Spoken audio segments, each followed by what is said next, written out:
100ನೇ ವಯಸ್ಸಿನಲ್ಲೂ ಮತ್ತೆ ಸ್ವತಂತ್ರವಾಗಿ ನಡೆದಾಡಿದ ಶತಾಯುಷಿ. ಇದು ವೈದ್ಯಕೀಯ ಕ್ಷೇತ್ರದ ಮತ್ತೊಂದು ಅಪರೂಪದ ಸಾಧನೆ. ತೀವ್ರ ಸೊಂಟದ ಮೂಳೆ ಮುರಿತದಿಂದ ಹಾಸಿಗೆ ಹಿಡಿಯುವ ಸ್ಥಿತಿಯಲ್ಲಿದ್ದ 99 ವರ್ಷದ ಅಜ್ಜಿಗೆ ಬೆಂಗಳೂರಿನ ಸ್ಪರ್ಶ್ ಆಸ್ಪತ್ರೆಯ ವೈದ್ಯರು ಸಂಕೀರ್ಣ ಹಿಪ್ ರಿಪ್ಲೇಸ್ಮೆಂಟ್ ಶಸ್ತ್ರಚಿಕಿತ್ಸೆ ನಡೆಸಿ ಹೊಸ ಬದುಕು ನೀಡಿದ್ದಾರೆ. 99 ವರ್ಷದ ವಯಸ್ಸಿನಲ್ಲಿ ಎಡಭಾಗದ ಸೊಂಟದ ಮೂಳೆ ಗಂಭೀರವಾಗಿ ಮುರಿದು ಜೊತೆಗೆ ಬ್ರಾಂಕಿಯಲ್ ಅಸ್ತಮಾ ಸಮಸ್ಯೆಯಿಂದ ಬಳಲುತ್ತಿದ್ದ ವೃದ್ಧೆಯನ್ನು ಬೆಂಗಳೂರಿನ ಯಲಹಂಕದ ಸ್ಪರ್ಶ್ ಆಸ್ಪತ್ರೆಗೆ ದಾಖಲಿಸಲಾಗಿತ್ತು. ಇಳಿ ವಯಸ್ಸು ಮತ್ತು ಆರೋಗ್ಯದ ಸಮಸ್ಯೆಗಳ ಕಾರಣದಿಂದ ಈ ಶಸ್ತ್ರಚಿಕಿತ್ಸೆ ವೈದ್ಯರಿಗೆ ದೊಡ್ಡ ಸವಾಲಾಗಿತ್ತು. ಬಹುಶಿಸ್ತೀಯ ವೈದ್ಯರ ತಂಡವು ಕುಟುಂಬದವರೊಂದಿಗೆ ಸಮಾಲೋಚನೆ ನಡೆಸಿದ ಬಳಿಕ long stem distal fixing bipolar hemiarthroplasty ಎಂಬ ಅತ್ಯಾಧುನಿಕ ಹಿಪ್ ಶಸ್ತ್ರಚಿಕಿತ್ಸೆಯನ್ನು ಯಶಸ್ವಿಯಾಗಿ ನೆರವೇರಿಸಿತು. ಶಸ್ತ್ರಚಿಕಿತ್ಸೆಯ ಬಳಿಕ ರೋಗಿಯು ಶೀಘ್ರ ಚೇತರಿಸಿಕೊಂಡು ಕೇವಲ 3 ದಿನಗಳಲ್ಲೇ ಆಸ್ಪತ್ರೆಯಿಂದ ಬಿಡುಗಡೆಯಾದರು. ದುರ್ಬಲಗೊಂಡ ಮೂಳೆಯನ್ನು ಗಮನದಲ್ಲಿಟ್ಟುಕೊಂಡು ವಿಶೇಷ ಇಂಪ್ಲಾಂಟ್ ಅಳವಡಿಸಿದ್ದರಿಂದ ರೋಗಿಯು ಶಸ್ತ್ರಚಿಕಿತ್ಸೆಯ ನಂತರವೇ ತೂಕ ಹೊತ್ತು ನಡೆಯಲು ಸಾಧ್ಯವಾಯಿತು. ಪರಿಣಾಮ 100ನೇ ಹುಟ್ಟುಹಬ್ಬವನ್ನು ಅವರು ಸ್ವತಂತ್ರವಾಗಿ ನಡೆದಾಡುತ್ತಲೇ ಸಂಭ್ರಮಿಸಿದರು. ರೋಗಿಯ ವಯಸ್ಸು ಹಾಗೂ ಸಹ ಅನಾರೋಗ್ಯಗಳನ್ನು ಪರಿಗಣಿಸಿ ವೈಯಕ್ತಿಕ ಅರಿವಳಿಕೆ ಚಿಕಿತ್ಸಾ ಯೋಜನೆ ರೂಪಿಸಲಾಗಿತ್ತು. ಸುಧಾರಿತ ನೋವು ನಿರ್ವಹಣೆ ಹಾಗೂ ನಿರಂತರ ನಿಗಾ ವಹಿಸುವಿಕೆಯೊಂದಿಗೆ ಶಸ್ತ್ರಚಿಕಿತ್ಸೆಯನ್ನು ಸುರಕ್ಷಿತವಾಗಿ ಪೂರ್ಣಗೊಳಿಸಲಾಯಿತು. ಭಾರತದಲ್ಲಿ ವಯೋವೃದ್ಧರ ಸಂಖ್ಯೆ ಹೆಚ್ಚುತ್ತಿರುವ ಸಂದರ್ಭದಲ್ಲಿ ಸಕಾಲಿಕ ಶಸ್ತ್ರಚಿಕಿತ್ಸೆ, ಸಮಗ್ರ ವೈದ್ಯಕೀಯ ಆರೈಕೆ ಮತ್ತು ಪರಿಣಾಮಕಾರಿ ಪುನರ್ವಸತಿ ಚಿಕಿತ್ಸೆಯಿಂದ ಅತ್ಯಂತ ಹಿರಿಯ ವಯಸ್ಸಿನ ರೋಗಿಗಳಿಗೂ ಮತ್ತೆ ಚಲನಶೀಲತೆ ಮತ್ತು ಸ್ವಾವಲಂಬನೆಯನ್ನು ಮರಳಿ ನೀಡಬಹುದು ಎಂಬುದನ್ನು ಈ ಯಶಸ್ವಿ ಪ್ರಕರಣ ಮತ್ತೊಮ್ಮೆ ಸಾಬೀತುಪಡಿಸಿದೆ. ಇದು ಒಂಥರ ಒಳ್ಳೆ ಸಾಧನೆ ಅನ್ಬೋದು. ಅದಕ್ಕಿಂತ ಹೆಚ್ಚಾಗಿ ನಮ್ಮ ಸ್ಪರ್ಶ್ ಹಾಸ್ಪಿಟಲ್ದ ಎಕ್ಸ್ಪೀರಿಯನ್ಸ್ ಏನಿದೆ ಅಂದರೆ ಇಲ್ಲಿ ತನಕ ಮಾಡಿರೋಂಥ ಸರ್ಜರೀಸ್ ಆಗ್ಬೋದು, ಯಾವುದೇ ಆಗಿರ್ಬೋದು, ಎಲ್ಲದರಲ್ಲೂ ಸಕ್ಸಸ್ ಆಗಿದ್ವಿ.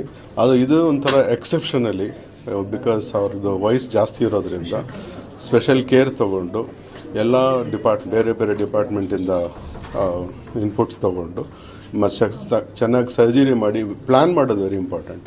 ಚೆನ್ನಾಗಿ ಪ್ಲ್ಯಾನ್ ಮಾಡಿ ಸರ್ಜರಿ ಸಕ್ಸಸ್ ಆಗಿದೆ. ಅದು ಈಗ ಇಷ್ಟು ದಿವಸ ಆದಮೇಲೆ ಇನ್ನೂ ನಡೀತಾ ಇದ್ದಾರೆ ಅಂದರೆ ನನಗೆ ತುಂಬ ಖುಷಿ ಆಗ್ತಾಯಿದೆ. ಸೊ ಅದರಿಂದ ಸ್ಪಷ್ಟ ಏನೇ ಇರಲಿ, ಯಾವುದೇ ಕಾಂಪ್ಲೆಕ್ಸ್ ಆಪ್ರೇಷನ್, ಫ್ರ್ಯಾಕ್ಚರ್ಸ್ ಆಗ್ಬೋದು, ಕಾಯಿಲೆಗಳಾಗ್ಬೋದು, ಮೂಳೆಗೆ ಸಂಬಂಧಪಟ್ಟದ್ದು ಎನಿ ಟೈಮ್ ಯಾರು ಬೇಕಾದರೂ ಬಂದು ಇಲ್ಲೇ ಸಹಾಯ ಪಡಿಬೋದು. ಸರ್, ವಯಸ್ಸು ಮತ್ತು ಅವ್ರ ದೇಹ ಸ್ಪಂದಿಸ್ತಾ ಸರ್? ಡೆಫಿನೆಟಾಗಿ ಅವ್ರದ್ದು ಸ್ವಲ್ಪ ನೋಡಬೇಕಾದಾಗ ಅವ್ರದ್ದು ಪರ್ಸ್ನಾಲಿಟಿ ಸ್ವಲ್ಪ ತೆಳುವಾಗಿದ್ದರಿಂದ ನಮಗೊಂದ್ಸಲ ಎಲ್ಲೋ ಮನಸ್ಸಲ್ಲಿ ಡೌಟ್ ಇತ್ತು. ಆದರೆ ಅವರು ನೋಡಿ ಅಸೆಸ್ ಮಾಡಿದ್ಮೇಲೆ ನನಗೆ ಧೈರ್ಯ ಬಂತು. ನಮ್ಮದು ಎಕ್ಸ್ಪರ್ಟ್ ಆಲ್ರೆಡಿ ನಾವು ಈ ಥರ ಕೇಸಸ್ ಮಾಡಿರೋದ್ರಿಂದ ನನಗೆ ಧೈರ್ಯವಾಗಿ ಆಪ್ರೇಟ್ ಮಾಡಬೇಕಾಗಿತ್ತು.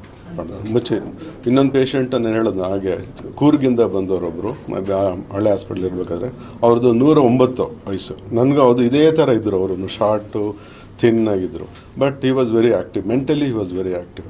ಸೊ ಹಾಗಾಗಿ ಅವರು ಮಾಡಿ ಆಪ್ರೇಷನ್ ಮಾಡಿ ಆರಾಮಾಗಿ 3ನೇ ದಿವಸ ಮನೆಗೆ ಹೋದರು. ಹಂಗೆ ಕೂರ್ಗೆ ಹೋದರು. ಅವರು ಅಲ್ಲಿ ಕೂರ್ಗೆ ಹೋಗಿ ಕಾರ್ ಡ್ರೈವ್ ಮಾಡ್ತಾಯಿದ್ರು ಸಿಂಗಲ್ ಆಗಿ. He was managing almost 500 acres coffee plant. ಆ ಥರ ಈ ಥರ ಚಾಲೆಂಜಿಂಗ್ ಕೇಸಸ್ ಮಾಡಿ ಎಕ್ಸ್ಪೀರಿಯನ್ಸ್ ಇರೋದ್ರಿಂದ ಒಂಥರ ಖುಷಿ ಆಗುತ್ತೆ. ಈಗ ಲಕ್ಷ್ಮಿ ಅವರು ಇವತ್ತು 100ನೇ ವರ್ಷದ ಕೇಕನ್ನು ಕಟ್ ಮಾಡಿಬಿಟ್ರು. ನನಗೊಬ್ಬರಿಗೆ ಖುಷಿ ಆಗ್ತಾಯಿದೆ. ಅವ್ರ ಜೊತೆ ನಮ್ಮ ಒಂಥರ ಭಾಗ್ಯ ಅಂತ ಹೇಳ್ಬೋದು. ಆಮೇಲೆ ಕೇಕ್ ಕಟ್ ಮಾಡೋದಕ್ಕಿಂತ ನಾವು ಹಿಸ್ಟ್ರಿಯಲ್ಲಿ ಓದ್ತಾ ಇದ್ವಿ, ಏನೋ ಮಹಾತ್ಮ ಗಾಂಧಿಯವರಾಗ್ಬೋದು, ಸಾವರ್ಕರ್ ಆಗ್ಬೋದು, ಈಗೇನು ನೋಡ್ತಾ ಇದ್ವಿ, ಅವ್ರ ಬಾಯಿಂದ ನಾವು ಕೇಳೋದು ಈ ಥರ very rare to happen, very very nice happen. ಇದು ಎಕ್ಸ್ಪೀರಿಯನ್ಸ್. ಇದು ಈ ಥರ ಕಂಡೀಷನ್ಸ್ ಇರೋ ಪೇಷಂಟ್ಸ್ಗೆ ಏನು ಹೇಳಕ್ಕೆ ಇಷ್ಟಪಡ್ತೀರಾ? ಸ್ಪರ್ಶ್ ಹಾಸ್ಪಿಟಲ್ ಕಡೆಯಿಂದ ಅವ್ರಿಗೆ ಕಂಡೀಷನ್ ಅಂದರೆ, ಫಸ್ಟ್ ಆಫ್ ಆಲ್ ಅವ್ರು ಈ ಥರ ಫ್ರ್ಯಾಕ್ಚರ್ಸ್ ಆಗಬಾರ್ದು, ಬಟ್ ಆಗುತ್ತೆ. ಆದರೂ ಸಹ ಭಯಪಡೋಂಗಿಲ್ಲ. ಇದು ನಾವು ವೆಲ್ ಎಕ್ವಿಪ್ಡ್, ತುಂಬ ಎಲ್ಲ ಸ್ಪೆಷಾಲಿಟಿ ಇರೋದ್ರಿಂದ ಬಂದು ಆರಾಮಾಗಿ ಟ್ರೀಟ್ಮೆಂಟ್ ತೊಗೊಂಡು ಚೆನ್ನಾಗಿ ಹೋಗ್ಬೋದು. ಆ ಥರ. Thank you. ಡಾಕ್ಟರ್ ವೇಣುಗೋಪಾಲ್ ಅಂತ ಚೀಫ್ ಸರ್ಜನ್, ಇವರು ಡಾಕ್ಟರ್ ಚೇತನ್ ಅಂತ, ಡಾಕ್ಟರ್ ಶಶಿಕಾಂತ್ ಅಂತ. We are team in the hospital. Right? Thank you sir. Thank ಯू.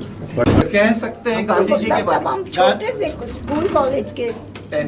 She was like, तब थोड़ी ना हम बड़े थे। क्या याद है नहीं, तो आपको, क्या गांधी याद जी- है?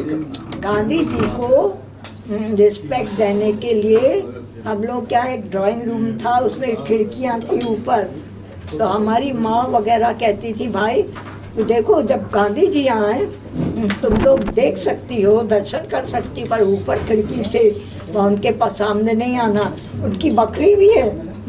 अच्छा बकरी भी है। ऐसी ऐसी बातें होती थी। वो दूसरा वक्त था, अब वो वक्त नहीं लौट सकता, पर यादें हैं, रहेंगी, नहीं जाएंगी, मरते मरते तक। तो अजय आपका उम्र कितना था आप तब गांधी जी से मिलना था? आपकी उम्र कितना था? 10 या 12 साल होंगे। 38 नो। कहाँ था वो? किधर? 10 कौन सा years. जगह? जबलपुर। गांधी जी की बकरी भी याद है। मम्मी